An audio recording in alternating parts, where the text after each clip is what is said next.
And after all the years of trying to qualify in the Middleton Cup, I remember the 1992 before 94, and we all headed down to Worthing. Dummies were already there. There was a team meeting on the Friday night in the hotel. So Ron Petch was the manager then. It might have been. And we were told, look, lads, it was a lovely summer's night evening. I know. Look, lads, great achievement getting here, blah, blah, blah. We know you've got sensible guys. So go out, have a few pints, a meal, but use the head. But it was, I tell you, it was like prisoners are getting out of prison. It was like, I mean, madhouse. They went Okay. mad. And I'll always claim this, I was with my dear wife and her brother. So we went, had a meal, went into the Egremont, saw the boys having a great time, went back to, I was staying at a French flat on the front of Worthing. But the lads went back to the hotel, apparently started playing pool, drinking Stella Artois, so you can imagine what they were like the following morning against Lincolnshire was it, I think we played. Okay. I think we had one winning ring and one drawn ring. It was a disgrace. So 94, older and wiser, when we headed to Worthing, the same team talk. Bill Telfer, I think, was the manager then. And we did behave ourselves. So yeah, we managed the game against Norfolk. But again, before that, you've all the team photographs, Bulls England, the team photographs. And when I look at that photograph now and I see the talent that was in that squad, and I think we had 3 or 4 current internationals and maybe 3 or 4 future internationals.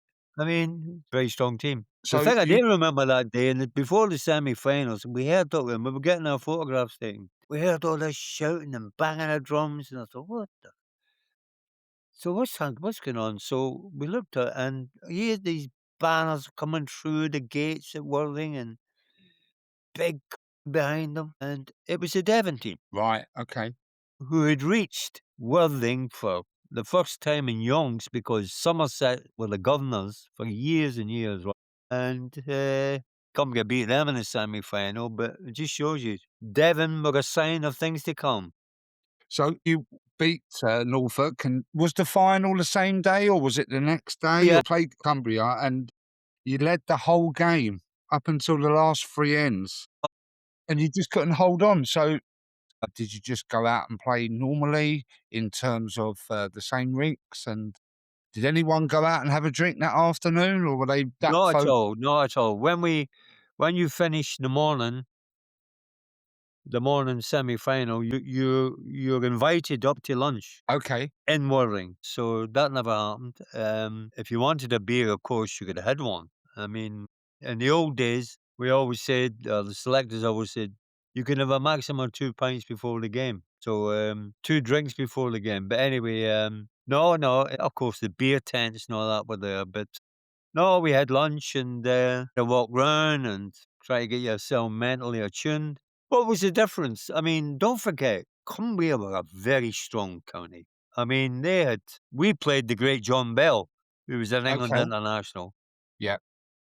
in those days. That's who Irving played. And he had his rank that he'd had for years. And then you had the Aries of this world who were coming through. And I remember him throwing an unbelievable ball later on in the game against Bill Jones when Bill lay about a 6 or 7. They'd asked him to fire, and John Bell shouted, "Draughty save! Draughty save!" And he came round a mountain of balls and drew a big toucher. Sure, Harry. And but that was That whole day, obviously very disappointed that we lost. The crowd that day, the stands were packed. In those days, and before they started charging it, you walk through the green sections. Holidaymakers would come off the coast, you know what I mean, up to the cafes and all that, and they say, "Oh, what's going on here?" They'd stop and watch, and they heard all the shit, and they'd sit down on the deck chairs. And Cumbria had a big support, and Middlesex had a good support. So it was like a football match. right. Every shot, oh, roars, and so it went, yeah, back and forth and back and forth. And as I say, they just clawed back, clawed back. Even in our last stand against John Bell. Twice I missed the jack by a centimetre on a draw for about 4 shots, and Kenny done the same, and we dropped a 2 or something. But again, we were off the green and watching the last few ends with the boys. I think Stevie Harmony was always last off. But no, disappointing. But a And, great achievement still in the fact of where you first started with the competition at the Isle of Wight to progress through to the final, that was a major achievement. yeah. And obviously the last time since Middlesex have, got to a Yeah, final. which is, 30 years, I mean, it's just unbelievable.